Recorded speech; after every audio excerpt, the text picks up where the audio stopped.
پتا آپ کو؟ جی اس میں حضور کے نام ہے، چھوٹا شیطان، بڑا شیطان، درمیانا شیطان، جہاں کی جو بھی کہا گیا ہے. اور قرآن کریم میں 3 بھید آپ کو میں ہیں جی وہ کیا ہیں؟ ایک تو وہ نفس.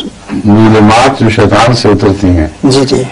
تو انسان کے نفس کو 3 حصوں میں تقسیم کیا جا سکتا ہے. ایک نسبتاً چھوٹا شیطان جو روزمرہ کی معاملات میں شرارتیں کرتا رہتا ہے. جی. ایک اس سے بڑا اور ایک جو ڈیفائی کرتا ہے. جی.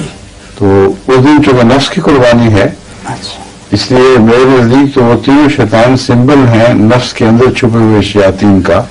جی. اور جب تک ان پر پتھر نہیں برساؤ گے تمہارا حج قبول نہیں ہو سکتا. تو لوگ ان پر پتھر برساتے برساتے بعد میں انسانوں پہ برسا دیتے ہیں لوگوں پر، اور بالکل بھول جاتے ہیں کہ اندر بیٹھا ہوا ہے شیطان جو تکونا شیطان ہے اس کو تو ختم کریں.